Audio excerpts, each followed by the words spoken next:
Hi friends, welcome back to my channel SciTech. In this I'm going to show you what is the RAM and storage availability in the Xiaomi Pad device after the initial unboxing. Yes friends, this is my day one of using the Xiaomi Pad device, and just now I did do the unboxing of this tablet and I did not install any other applications at this moment in this tablet right now. And let's find out what is the installed storage and what is the RAM availability out of the box. Right now, as you can see friends, out of 128 GB, so 18.6 GB is used already, as you can see.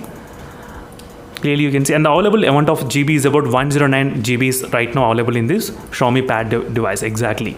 And others is using 4.72 GB, and overall 13.30 GB is used by the system exactly right now. What's going on at this moment regarding the RAM thing.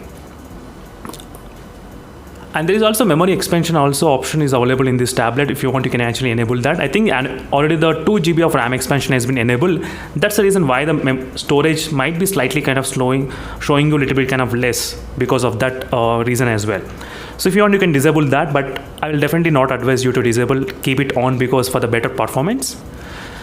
That's it friends, thank you for watching and stay tuned for more updates. A quick information about the Mi Pad 5, and let me know in the comments what are your thoughts and what other videos you want me to upload on the Mi Pad 5 device. Definitely I'll try to upload as soon as possible. And right now I do have this Realme Pad with me, and which I'm trying to use for the past so many months, this Realme Pad exactly right now.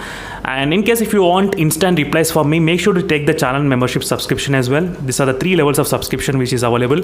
Make sure to take one of the subscription, and definitely I'll be able to reply you instantly for your comments as soon as possible. So meanwhile, signing off friends, thank you for watching. I'll stay tuned for more updates, and bye. This is the initial storage availability, and one more thing, let me show you the RAM availability. I forgot to show you that. Right now friends, unfortunately I'm not getting that kind of storage availability at this moment exactly. I cannot find that option as well here to enable that, but in case if you enable later on, I'll definitely cover that topic as soon as possible. Meanwhile, signing off friends, thank you for watching. I'll stay tuned for more updates, and bye.